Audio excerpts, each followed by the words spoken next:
Hey, welcome to the Divorce Curious podcast. I am your host, Lisa Mitchell.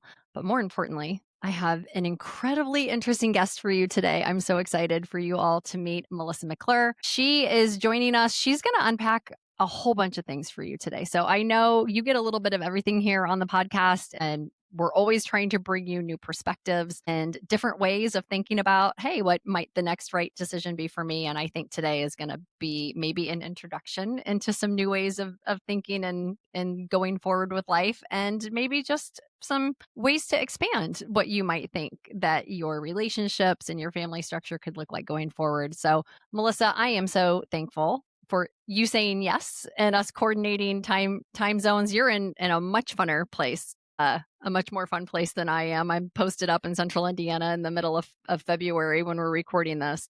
Melissa, welcome to Divorce Curious. Thank you so much, Lisa. I'm so excited to be here and share my story with you. And I just love your podcast. So I appreciate you. Thank you. Thank you. So a little bit of backstory here is Melissa and I have had the good fortune of being invited to join just an amazing group of women that Melissa and our other friend, Leah Giaquinta, who's an amazing divorce coach. They gathered this group of women that we have, loyally or kind of, I just casually dubbed the baddie chat is my favorite. I love to see it pop up on my calendar. But everyone in this group, I'm so thankful for you, Melissa, for helping to put this together and really bringing us together as a group, because the amount of amazing conversations and perspectives and just, baddie is the right word for it, right? And there's other episodes here on Divorce Curious. If you look through the archives, we've had Alex Coble-Frakes on, we've had Sarah on. Like, we've just had this amazing group, an amalgamation of all women who, from their own point of view, are bringing their experiences of all things divorce, of perimenopause, of living lifestyles and family configurations that are different than maybe what people would expect. And it has been so joy-bringing to me to get to know you through that process. But we were talking before we recorded, like, there's so many blanks I have about you, because usually when we're together as a group, we have topics and we're kind of rapid fire and we don't really get to go deep. So selfishly, I'm very excited to get to have some more one-on-one time with you and to bring you into the Divorce Curious family as well. So I would love for you to start, Melissa, with just there's so much we could talk about. Give us kind of just the cliff notes of kind of your current snapshot in life. What does your family look like? What's your relationships look like? What are you into and working on? Just give us the intro on Melissa. Absolutely. So a little background about that Baddies group. I met Alex through a USA Today article that we were both interviewed in about perimenopause and divorce. And I think Alex talked a little bit about that. But then I ended up also doing Good Morning America interview. But to back up, I am living in San Diego. It's beautiful. It's 90 degrees today. Sorry for everyone else in the world. I've lived here most of my life. I did a little stint in the Midwest as well, in Illinois, for college, but I came back. And I am twice divorced, so I am double qualified for your podcast. Twice divorced. I am going through my second divorce right now from my soon-to-be ex-husband. We were together for 14 years, and there's a lot of reasons that we're no longer together. I can get into those, but one of the reasons is I realized that I am polyamorous and I am bisexual. So I really wanted to explore that in my, I guess, second half of my life. I'm 45, so I'm going into midlife, and wanted to really, really live my truth. And living my truth is my main goal in life. Work-wise, I am a serial entrepreneur. I have owned my own photography business for 21 years. Quite the feat these days, being an artist, being a paid artist. I also own a resale business where I resell vintage goods, toys, collectibles, and clothing. I teach social media. I do burlesque. I'm a professional burlesque performer. Oh my God, that's amazing. Years. I'm a little Jill of all trades sort of situation. And I am really going into this part of my life and this next year even with the attitude of living solo for the first time ever at 45. Decentering men is really kind of been my focus, and really focusing on my friendships with women. And I do a girls trip with my besties every year, non-negotiable. We do that. And just, living my life. I do have a male partner a boyfriend, one would say. Vogue would say is embarrassing, but Only but if you he pick the wrong one. exactly. He is also polyamorous, and I do date women as well. Nothing to talk about right now on the dating front, but I just keep my life open.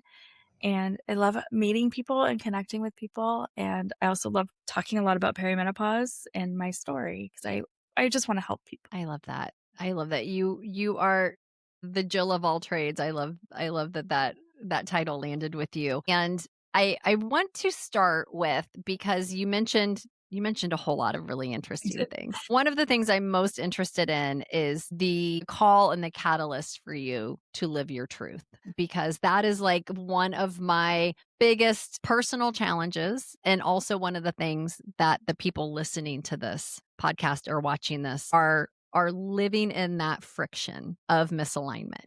And it can be little things. It can be little things that turned into big things, or it can be really big misalignments. When you felt that friction, when did that happen for you? And what was that point of, I can't just live in the friction. I need to really kind of change to get in alignment, to live my truth. What did that process look like for you? What's crazy is I actually have like a pinpoint moment where it happened for me. I call it my light bulb moment. Mm, And it was during San Diego Pride. We were out enjoying the festivities and drinking. And I actually met a woman that I was very interested in. I clicked with, and a light bulb went off. And I said, okay, I need to start dating women. mm, I had known that I was bisexual for a long time. Well, not a long time, probably like 8 or 9 years. But I was married. I was in a monogamous marriage with a man. And I went to him and I said, hey, I want to explore this. And luckily he was very open to that. And that led us to learning everything about polyamory. And I realized that was the piece that was missing for me all the time, was the full autonomy over my life, over my love life, over my sex life, over my everything. Every decision I felt I didn't want to share that with anyone. And ultimately, it was one of the reasons that ended my marriage. And we're still amicable. He's no longer living the polyamorous life while I am. But yeah, it's eye-opening when you realize that you don't have to do what society tells you to do, and all the noise and the media says you get married, you meet someone, you get engaged, you get married, buy a house, you have a kid, you have a dog, you have a white picket fence. And it truly doesn't have to be like that. You actually get to decide exactly what your life looks like. And it took me a long time to get there. But I'm here, I'm living alone, and I absolutely love my solo living life. People told me I would be lonely, I would get upset. I've never once been lonely living alone for the last year. I love to hear that you are satisfied in your current situation. I think that's the ultimate goal, no matter how you slice or dice it, is to wake up. For me, I define success as waking up in a life that I enjoy living in every day. It doesn't mean it's easy. It doesn't mean it's perfect. It doesn't mean that there aren't sad parts or lonely parts or hard parts, but it just means I'm okay. I'm okay that this is my day. I'm okay that this is my life. I think we overcomplicate that a lot. When you came to that moment of realization and you had that first conversation, I have to imagine that was a pretty scary conversation to bring up. No matter how trusting and loving your partner is, it has to. Can you kind of take us in your head of like what? Yeah. How do you walk into that space where oh, this could go? There's a lot of different ways this could go, and some of them might not be great for me. There's actually a term in the community for this. It's called polybombing. I knew I was going to learn so much today. When one partner goes to another partner, it's like, hey, I want to open this marriage. And can also go for just open marriages, which is very different from polyamory. Not different. It's under the same E&M umbrella, so ethical non-monogamy, or consensual non-monogamy. There's polyamory, which basically means that feelings can be involved. And then there's open relationships, which focuses more on just sex. So that's both under the umbrella. So we had dabbled a little bit in the non-monogamy space over our monogamous years, but never with allowing feelings to happen. So that was the new thing for us. And this was about 4 years ago when we went through this, and we did the work. We did We listened to the podcast, we read the books, we had the conversations. We did it the right way. We did it where we were completely open with each other. And in the end, it didn't work for us. I do not blame polyamory for my divorce. I blame a lot of other outside factors. But, me wanting my own autonomy and having my own life and going out and living my truth was a part of the divorce. Yeah, I think thank you for defining some of the terms. I know that there's a lot of misunderstanding about what is what and what label or term goes where and what kind of the configuration is of that. So thank you for kind of defining the difference between polyamory and what it looks like to have an open relationship and how it all falls under ethical non-monogamy. Was there another term you used? Because I know E&M is kind of like the ethical non-monogamy. Was there Yeah, another? that's the umbrella term. Okay. Polyamorous and then open relationship, I think, was the other one, also known as like swinging. There's lots of different terms of what you can call yourself. But yeah, the E&M is the broad term of ethical non-monogamy. Yeah, I think I love that there's like the ethical non-monogamy, which is, as you explained it, like that's when there is disclosure and there's transparency and there is nobody's surprised Yes. that they are in that That is just relationship. cheating. That is just cheating. Right. And as someone who dates more traditionally, the oldest trick in the book on dating apps is you have people that say, I'm in an open relationship. We're in an open relationship.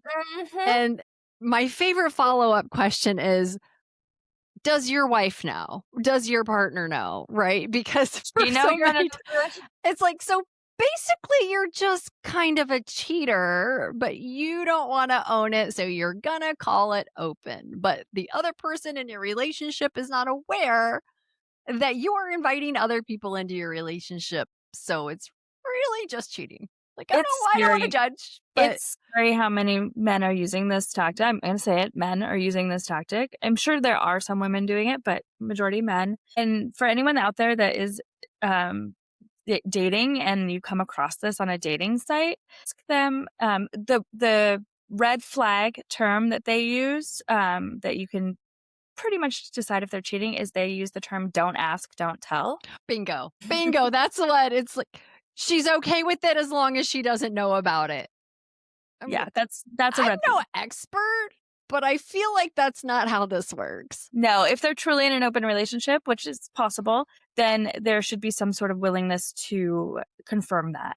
You don't have to have a relationship with them. We call it kitchen table polyamory, KTP, where like everybody hangs out together at the kitchen table. You don't have to do that. You don't have to. You can have, it's called parallel polyamory or parallel. So many terms. I'm going to have to I put a know. dictionary up after this. I love it. I love it. I know I could throw so many at you. Parallel is where you date parallel wise and you don't interact with your meta, which is your, I told you there's a million terms. I love it. Your meta is your partner's partner. So, yeah, I can write the definitions for you for the show notes. We're going to need a field guide. Yeah, for sure, for sure. Google has it all. But yeah, that's the one red flag. If you're wanting a monogamous relationship and someone's saying like, oh, I'm in an open relationship, if they say don't ask, don't tell, I would run. I would just run from that. That's not ethical. Yeah. So did you run the scenario of if it didn't go how you thought it would go? What do you mean? Like you disclose that you're interested in pursuing a different configuration for your own happiness. And if your partner had said, I'm not interested in that. Got it. Did Yeah. it feel like that type of decision for you or that type of risk for you when you disclose that? Absolutely. I think that, coming out and saying this, and I do run the risk of my partner being like, no, but then my partner also runs the risk of losing me. So there's, it's kind of both ways. It's hard. It's a hard thing. I don't know if I really thought about too much of him saying no, because I kind of felt like he would be open to this. We had discussions early on in the relationship, and I was the one that was like, no, monogamy, because I just wasn't aware of what could be out there. So I felt pretty confident that he was going to be okay with at least having a conversation with me. But absolutely, there are partners out there that are said, nope, this is not for me. And then as the person coming to your partner, you have to make that decision if you can live with that or not. Yeah. Yeah. The more common reference in my experience or the stories that I hear about this a lot of times is it almost gets put as like an ultimatum of you open your marriage under duress of Yes. I'm going to Yes. lose my partner if I don't do this. Is that common? Is that Yes. story common in the community that you're active and part of, or is it and living in a more conservative area, just something maybe where there's less open-mindedness around it, or is that prevalent in how this starts I or think how so, it's and I think if you asked my ex-husband right now, he would probably say that's how he feels at this point. really? He was open to it. He does feel like he was put under duress. It's a perfect way to put it. So, yeah, I think it happens all the time. I think it happens all the time. It's pretty common. I tend to interact with a lot of people that are living the lifestyle, so they don't deal with that, but I think Yeah. that there are a lot of marriages that or they try it and it doesn't work for them because ultimately maybe there's underlying issues. One thing I always say is like I don't think people technically get divorced because polyamory. I think they get divorced because there were cracks in the foundation Mhm. already and the polyamory exposes them faster. Yeah, see, that's the other angle that I hear on this in the stories that I hear are it's almost like a Hail Mary Yeah. concession to I don't want to get divorced, so okay, let's do this. Yeah. Or Yeah. they'll open it up to their partner to go explore in hopes that that then is a Yeah. concession or saves the core relationship or the marriage piece of it. And I don't know how successful that Right. is. I also know of a couple of cases where it's kind of like Uno reversed on people, where the partner who kind of put the ultimatum or wanted things to be opened up and for them to explore ethical non-monogamy, and then lo and behold the other partner that was maybe reluctant ends up launching another relationship and they don't, and I've seen that go pretty badly. Absolutely, absolutely. I think the Hail Mary pass is perfect because they're like, "Okay, this is gonna save the marriage," but really, like, you're adding more complication to the marriage, so it comes down to your intent behind it. If Yeah. you're looking to save the marriage or looking to spice up your sex life or do something, but the intent isn't there to work on your relationship, adding more relationships isn't gonna really necessarily strengthen your relationship. Yeah, that's the part to me. I had some pretty gone down the rabbit hole with some friends that I know that have had some experience, and to me that it just seems like so much communication. Oh, it is. It is. Can you talk a little bit about like because I had a friend that was telling me how they were navigating this situation with multiple partners, and I was like, "Oh my god, dude, aren't you tired? Like I don't want to talk that much to one person, let alone maintain the intense level of communication with multiple people." And that very well could be me. Let me caveat that, right? Like I'm good at communication except for sometimes. What is the communication impact or demand in a relationship like that? The joke in is basically people think that we get into non-monogamy to have all the sex, but it's really a lot more communication than it is sex. So let that be a warning label to anybody listening to this or watching this who thinks, oh, it's going to get me laid more. Not You're necessarily. probably going to have to talk a whole lot more. You do. You do. Communication is absolutely the center of everything. I am an over communicator. I am a very good communicator. I always was, but this has made me even better. It's also a ton of self-work because Talk, talk about that. Yeah. the number one question I get is, "Aren't you jealous?" Right? Mm, Jealousy is such an interesting thing because we feel it and we almost like, I don't know if weaponize is the right word, but we use that as a badge of honor in our relationships. That's my man, my man, my man. Like, he's jealous, I'm jealous. It's such a strange thing to me on the outside of it now that I can look outside because I used to be a jealous person. And I'm not gonna lie, I still do have jealousy, but I take jealousy now and I use it as a tool to look inward to figure out what I'm missing in a relationship. And then I use my words to communicate what I'm missing. that's good. Being able to alchemize jealousy, which can be so toxic. Mhm. I am hella toxic when I'm jealous. I Yeah. will admit it. I do things I wouldn't do under any other circumstances when I'm Yeah. jealous. Yeah. Absolutely. I think, and we were all trained to be that way. Society said like, well, that man shouldn't, your partner should never look at another woman. Well, that's ridiculous. I'm sorry. That is absolutely ridiculous. And if you're getting upset, also, we can also look at other people too. Like, it doesn't mean It's so funny to me, the jealousy thing. I learned a lot of tools to work around that. When my partner, when my ex-husband started dating a woman pretty seriously, he would start spending nights with her. And it was the first time we spent nights apart where I wasn't traveling. And I had to go deep. I had to go so deep and realize what I needed to comfort me.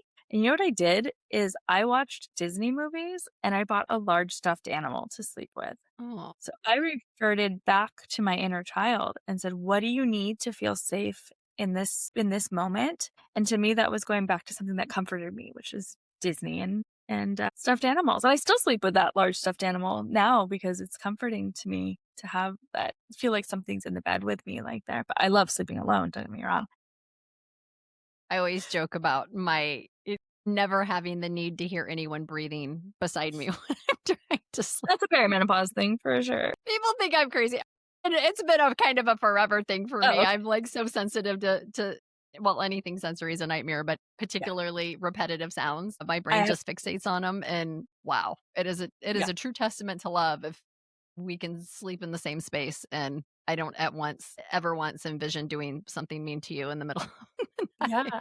So I met my current partner about 3 years ago. We've been together almost 3 years, and I've been separated for almost 2. So you can do the Okay. math. And he's fantastic. We live 10 minutes apart, and we sleep together 1 night a week. We see each other twice a week. Now we are starting a business together, so we're seeing each other a little more, but we had that routine for 2 years where we had our one day together and our one night together, and that was so perfect, and I think it's really grown our relationship to miss each other and to, like, Yeah. enjoy like, take that time together because 'cause we're not together all the time, and really take advantage of the time we are together, and it's been really good for us. Quality, not quantity. Now, Yeah. does your current partner have other partners? Not at the moment. He is working full time and is a full time dad. So he kind of has a lot of that. He did have a partner when we met, but that ended shortly after. So currently, right now, we are actually just together, just the two of us. I still don't call us monogamous because there's always open to the possibility of other partners or, other, sexual partners. Yeah, what I think is so interesting and really advantageous with the way that your relationships work is having I'm such a fan of the upfront contract. Mhm. The rules of engagement before the engagement begins, whether it's business or like working with the client or whether it's in a personal relationship. And it doesn't mean rules like you got to check the box and here's your fence, but it's like here are the mutually agreed upon ways of being Mhm. that we feel would be healthiest and most advantageous and most supportive as we move forward together. And Yeah. I feel like for a lot of people, whether it's casual dating or even moving into more serious relationships or into marriage, that conversation doesn't happen or those conversations don't happen. I don't think it's not a set it and forget it. You talk about it once and here it is forever. I think it's very much an iterative practice. But having that clarity, iterating as you need to, is this still working? Is it not still working?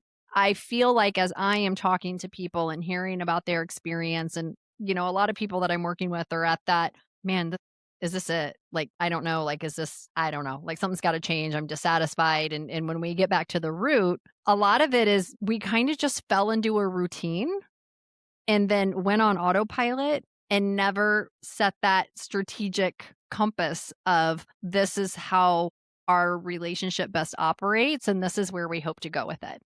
It's like Yeah. people get somewhere 4 years down the road and are wondering how did I end up here? This doesn't feel at all what I thought it would feel like at this stage Yeah. of our relationship. It's funny, polyamorous people actually have an acronym for this, for Of these course you do. check-ins. I know. And it's completely my brain fog is hardcore today, so it's slipping my mind. But there is an acronym for these check-ins where you go through like 4 different topics together and you do it whenever, whatever frequency, once a month, once every 2 months, whatever you want. But that is so important, I think, for people that are like, have been in long-term marriages and it goes back to that foundation. I always use the foundation Yeah. and the cracks. And these cracks happen and you can repair them right away and your foundation's gonna last longer. If you let those cracks sit, they're gonna widen and widen and widen until they're not repairable anymore. and there's nothing you can do. Yeah, and I think that's such a valid and common thing to have no matter what type of relationship structure you're in and no matter what your rules of engagement are for the lifestyle that you're participating in. And for some reason, I don't know if it's hubris or if it is ego or if it's just laziness, but it seems like so many, and again, I'll speak just from my experience and the conversations I have with friends, like the monogamous heterosexual coupling is very much almost accidental. Mhm. You just kind of get what you get. Thursday night's date night, and every other Friday we go for pizza and we do this, and this is how, like, there isn't, it doesn't seem to me, I won't speak for everyone, but it doesn't seem like there is as intentional of foundation building. Foundation building sounds much more fun than upfront contracting, but it doesn't feel like there is that level of intentionality. So I think, for people listening to this and watching this, no matter what your configuration or lifestyle is, think about the last time you were really intentional about setting a shared standard or a shared expectation or updating your rules of engagement for what's satisfying for you, what feels safe for you, what's exciting for you in your relationship. I'm guessing if you ask when you did that last, some of you will say never. And that might help fill in some blanks on why you're listening to Divorce Curious. Obviously, yes. So I think a lot of it comes down to the scarcity mindset of monogamous people because you pick a partner and that partner you're supposed to stay with forever, right? You're supposed to like them forever. You're supposed to be attracted to them forever. And you pick what you know rather than the unknown of a future Mm, relationship. But in polyamory, there's no scarcity. I choose to be with that person every single day because I want to be with them. And if they're not fulfilling 100% of my needs, then I will go find that need from somebody else. And that's mm. okay because everybody's on board and everybody's okay with that. And it's so interesting that we expect one human, one random, like you said, random human that we're randomly paired up with, that we maybe met at the grocery store, maybe met on Tinge. They're supposed to meet every single one of our needs that we don't even know what all of our needs are, but they have to meet them. Preach. I have ranted this rant more times Yeah, about how the system has set us up for failure. yeah, it goes back to those Disney movies where we meet our prince and we ride into the sunset, and that's just so not realistic. And throw in children and jobs and ailing parents and sickness and health. It's you throw all these things at this relationship, even the most like this best the relationship that started so strong and so in love, like that's a lot. That's a lot.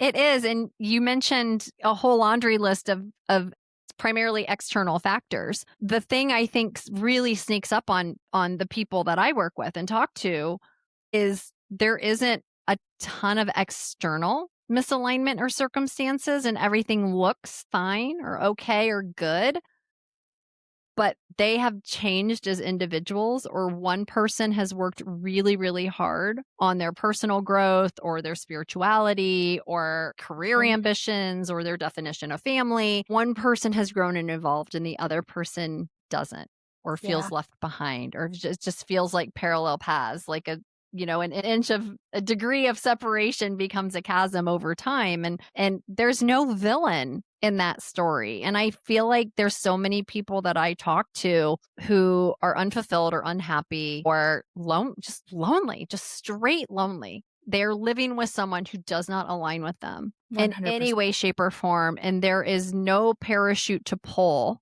outside of divorce. Mhm. And everything makes someone the villain. Yeah, absolutely. You absolutely nailed that. I call it leveling up. I have a lot of this even in my close friend group where they're struggling with this, where they are leveling up. They're entering this perimenopause phase or going through menopause and realizing, what have I been doing? I've been a mom, I've been a wife, I've been a whatever for so long. Like, what do I actually want in my life? I want to serve myself now. Either kids are getting out of the house or getting older. And it's crazy. So women are working on themselves more than men are, truthfully, and they're leveling up and the men aren't following. And they're not leveling up to where their wives are and they're losing them.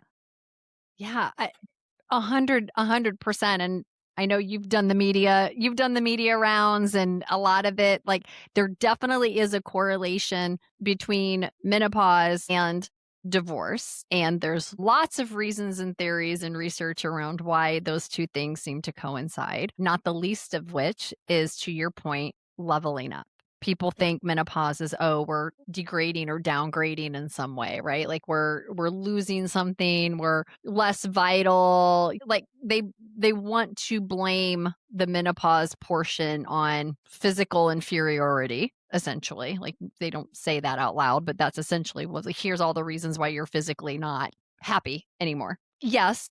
And we cannot discount the fact that so many women in that age group also happen to be doing a huge amount of internal work and growing and healing and shedding false stories and things that don't have anything necessarily to do straight line with the physical symptoms of perimenopause. It is a yes and. Yes, we're Absolutely. physically going through perimenopause, and we're also getting curious about our own satisfaction and our own fulfillment and our own purpose and our own happiness. And by default, that means shit's got to change. Yeah, 100%. 100%. And if that means a divorce, that means a divorce. If it means opening your marriage and trying that, try it.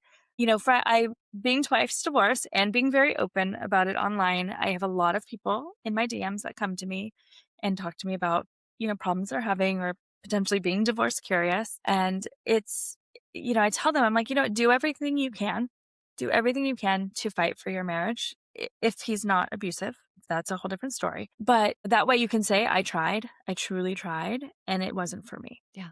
No regrets. Yeah. Society has told us that we are old cat ladies. We are, you know, we're living alone with our cats, which sounds amazing, by the way. Right. They underestimate how joy giving that is, by the way. My total goal in life is I choose dogs, but cats are great too.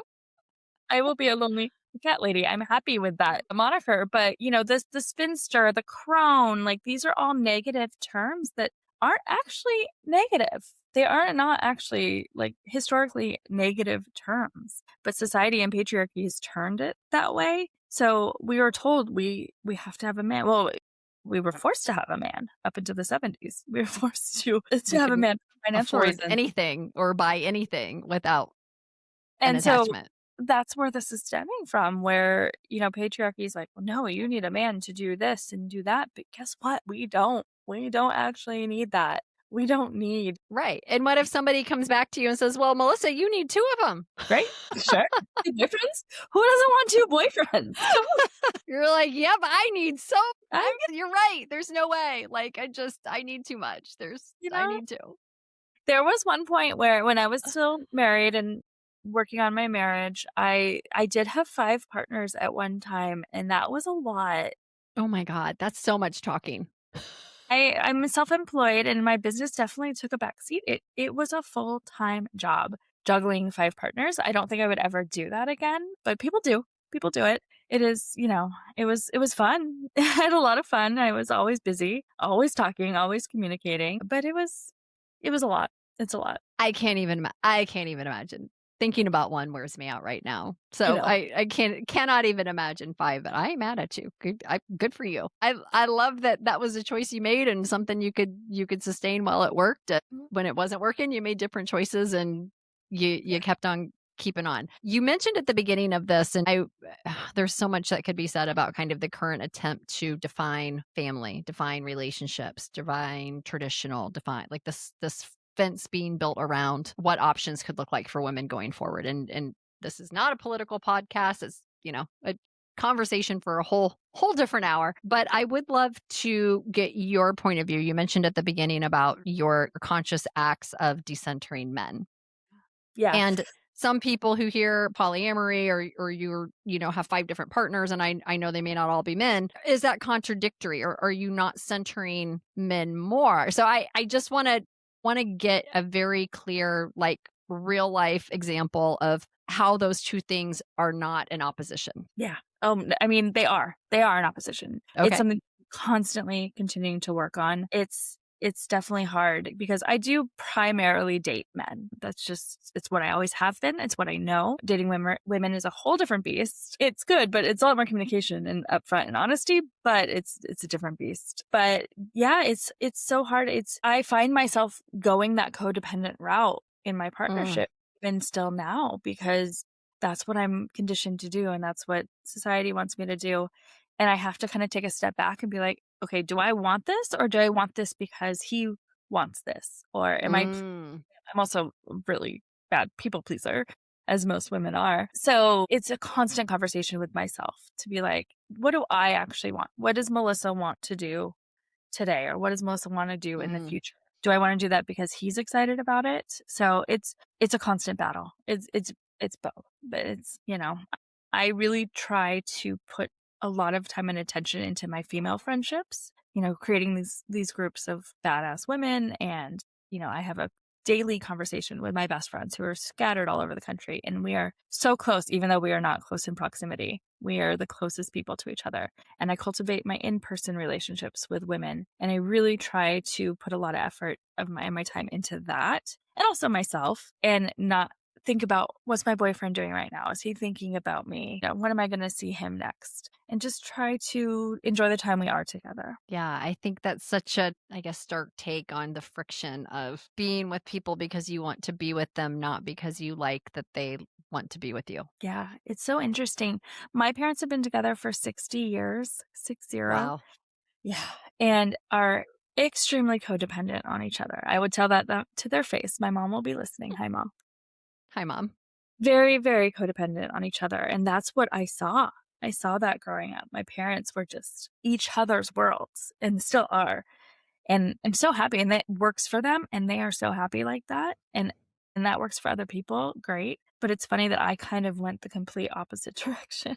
Yeah, what I appreciate that perspective of breaking tradition and thinking differently from your family of origin or the community that you grew up in. And if there's somebody listening who this really resonates with, and maybe I don't think anybody ever just wakes up in the morning and chooses to upend their life or do something totally different or new. Like most of us are pretty like we torture ourselves in our heads for a long time before we find the courage to make a change. I would love to know, well, I'd love to know two things as we get ready to wrap up here. What if you had to put a warning label and if you had to give a spoiler alert of the best thing that has come since you found the courage to really just center yourself and live for yourself and do what you want to do? What's the warning label? Maybe the bad surprise or something that was way different than you thought it would be to the negative, and then what's kind of the like maybe unexpected upside? Say it's necessarily a bad surprise, but it's hard work, and it's the going inward and really taking the time to learn yourself and understand what you need and what you want in this, because if you're not clear, then people that you go to won't understand what you're looking for as well. So I Mm, I kind of threw spaghetti at the wall, polyamory spaghetti at the wall, and that's how I ended up with 5 partners, but I truly didn't know what I was looking for at that point because I was trying everything. So it's so hard to really do be so self-aware of what you need and want. And like I said, it's not a bad thing, but it's definitely like something that was eye-opening to me of how much hard work I had to put into myself. yeah, it's amazing how much we ignore ourselves or Mhm. we just don't check in. We don't even ask ourselves, like, does this feel good or bad? Is this life giving or is this bleeding me? We just go do Yeah. stuff and then wonder why we sink I sometimes. do I do wanna mention one quick thing I didn't mention in the beginning is I don't have children by choice, so I know that Okay. there's a lot of people that are married and potentially considering divorce do have children, so that obviously adds a whole 'nother level to it, but there is a lot of, if you are thinking like, "Oh, that sounds interesting," there is a lot of stuff out there on Google about having children in the polyamory space, but Thank you for I that. personally Yeah. can't for that myself. I just wanted to put that out there. Yes. People are No, like, "What's that's this girl a doing with great 5 point. partners? Where's your kids?" No, I thank you for calling attention to that. Absolutely, that would be a consideration Yeah, for for people sure. listening. Okay, so we have the surprising part was way more time with yourself, way more getting to know yourself, checking in, honoring the internal that maybe you would ignore otherwise or wouldn't have to be challenged as much.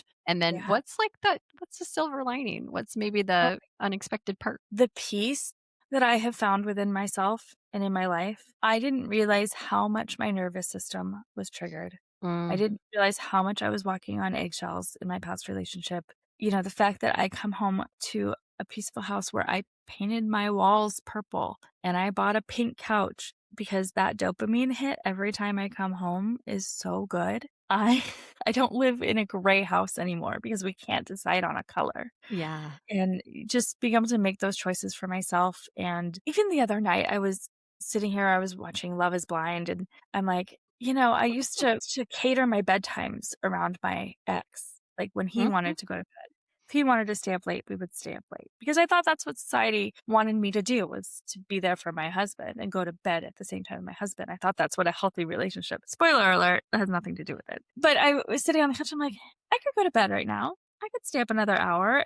I get to make that choice. And just that little tiny little thought made me so happy. I was like, wow, like I truly am living my life for myself and not a single other person. Mm. That gets all the snaps. Living your life for yourself and not another person. That to me, again, it's so much about getting to decide. I Mhm. think one of the greatest joys in my life has been, to your point, just getting to decide. If I want girl dinner, I have girl dinner. Like it's an orange and a leftover quesadilla and some sun chips, and that's I'll take that's my life. fine. Like that's what I want. That's what I'm gonna have. I'm still working on getting rid of the gray walls. There's a plan. There's a plan. But I can do whatever I want. I can Yeah. foster as many dogs as I want. I can go to the gym when I yeah. The freedom of it. I love that for you. I love that you are you're driving. You're Yeah. driving and you're going where you want to go, and you're doing it, listening to the playlist you want to listen to and stopping along the way as many times as you want to stop. And that is a road trip I think more of us could challenge ourselves to figure out how to get a piece of. So, oh my gosh, I could talk to you forever, but I won't because I know we both have other things to do today. Here's what I'll say.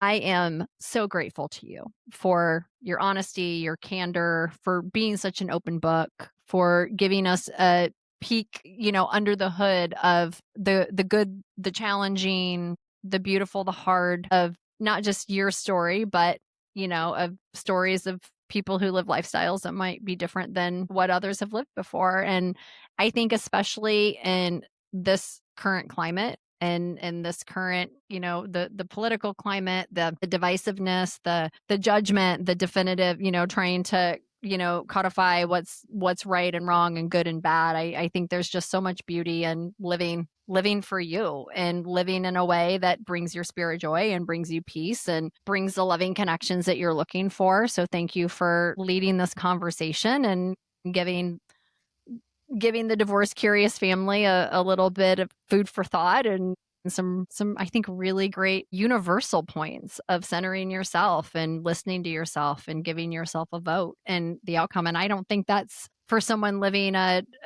ethically non-monogamous lifestyle or polyamory, a polyamorous lifestyle. I think that's for like everybody should be doing that, no matter what style of relationship you choose to have, or if you choose to not have any relationships. Like that should be table stakes human stuff of checking in with yourself and honoring your own voice. So thank you for just such an amazing, thoughtful, and interesting conversation, for taking the time to share it with us. And I would love for you to help people connect with you more, because to your point, when people know what you're about, they have a tendency to seek you out for guidance and support and all sorts of things. So where can people connect with you, Melissa? Absolutely. Yes. I love speaking to people about this and sharing my story and listening to their stories. So, the best way is social media. I talk a lot about perimenopause and divorce on my social media, and my handle there is melissamcclure.co. My first and last name. That's on Instagram, and I also have a very similar one on TikTok, but that is just Meldell, Meldell. So those are my two main platforms where I connect with people in the same headspace of perimenopause, divorce, polyamory, that sort of thing. All the hot topics. I love it. And I'll put Melissa's contact information in the show notes here as well, or the comments, so you can make sure that you can click and connect easily. That's what we want you to do. And I'm gonna ponder. You've given me a lot of good things to think about. I think you've written some permission slips today of maybe people that have been thinking about things and weren't sure about even exploring what it might look like for them. So thank you for creating an open-minded space and writing some permission slips and giving some good guidance of somebody who's been there, done that. been there, done that, and coming through whatever side comes next. And I think that's really invaluable. So, for everybody listening and watching this, I want to thank you for being part of the Divorce Curious family. You can connect with me anywhere at Divorce Curious Help. I launched my new website for all things me at lisamitchell.biz. And I'm going to have a downloadable guide there that's really just kind of a self paced opportunity for you to walk through, evaluate your relationship, and do some of the work that Melissa mentioned being so important today about what do I even want? What makes me happy? Like, how close or far away am I in my current relationship? And my goal here at Divorce Curious is to always help you figure out what feels good as the next right step. It doesn't have to be your last step. It's just what do I do next now that I know what I know? And happy to have you along here for the ride. And until next time, friends, I hope you will stay curious.